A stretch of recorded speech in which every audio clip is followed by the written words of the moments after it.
तोरा हिलेला डोलेला नदिया तेज बहे धार हाय हाय तुम तोरा हिलेला डोलेला नदिया तेज बहे धार मेरी बाकी ले चल दरिया के पार तुम तोरा हिलेला डोलेला नदिया तेज बहे धार हाय हाय तुम तोरा हिलेला डोलेला नदिया तेज बहे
तोरा हिलेला डोलेला नदिया तेज बहे धार हाय हाय तुम तोरा हिलेला डोलेला नदिया तेज बहे धार हिरे वाले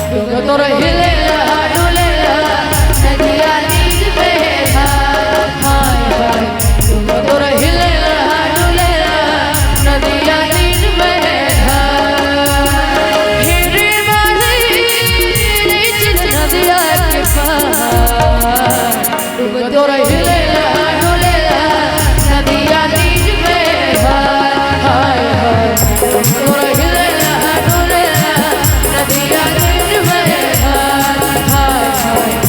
तोरा हिलेला डोलेला नदिया तेज बहे धार हिरे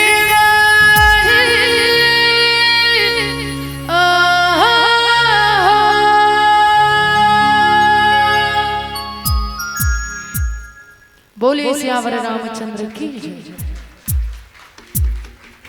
मुला मालूम है लाल बत्ती जलहूँ त नाराज हो तो मन है ना। वंस मोर एक भजन और मिथिलेश्वरी बहना से और तत्पश्चात में आपको इस मंच से सादर विदाई प्रदान करेंगे। और श्रावण मास से हमारे बागबाहरा में भगवान शिव के मानने वाले भक्त बहुत ज़्यादा हैं और विशेष रूप से सोमवार के बहुत ज़्यादा भीड़ भगवान शिव के मंदिर में होता है। तो आपसे निवेदन एक ऐसा शिव भजन ताकि सब झूम उठे, सब नाच उठे। और इस भजन के साथ में आपको इस मंच से सादर विदाई प्रदान करेंगे। अब ते काय गावे ते जान लो नहीं।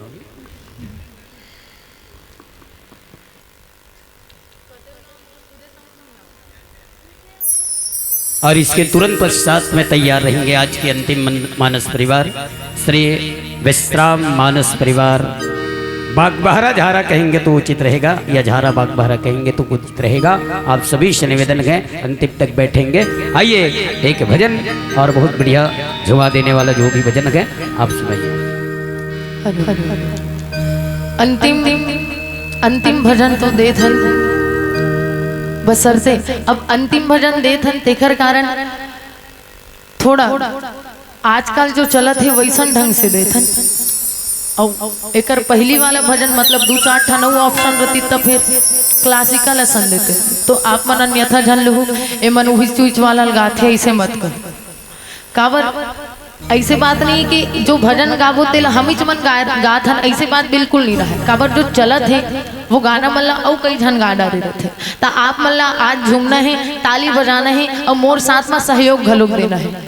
सहयोग के मतलब है ताली बजा के आपो मल्ला गाना है। अमोला पता है वो गाना आप सबला पता है। तेकर कारण निवेदन चाहता हूँ, चलो ताली के साथ में आप सबके सहयोग चाहूँ।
सब गाबो बोले बोले याद है ना?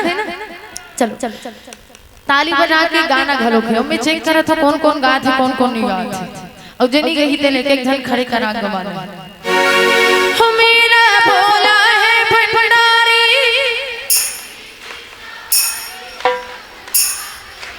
बहुत बहुत धन्यवाद। एक अंतिम निवेदन हो रही बीच बीच के मन छट्टा छट्टा हो गया ना हाथ ऊपर नहीं कर रहे थे वो थोड़ा सबको जन के एक साथ उठी ना तो बढ़िया दिखी सुंदर। अंतिम आप सबसे निवेदन हो मेरा भोला है भंडारी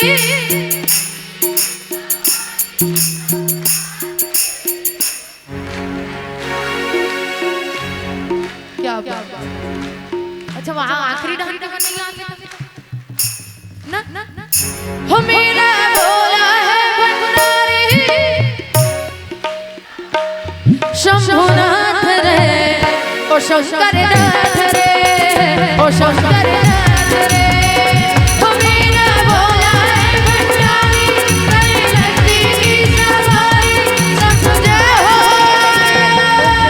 नाथ रे, ओ शंकर नाथ रे, ओ शंकर नाथ रे, ओ शंकर नाथ रे, ओ गौरा भाग नगर के बोली, तेरे साथ भूतों की टोली, शंभुनाथ रे, ओ शंकर नाथ रे, ओ शंकर नाथ रे, ओ शंकर नाथ रे, ओ शंकर नाथ रे, ओ शंकर नाथ रे, ओ शंकर जय हो,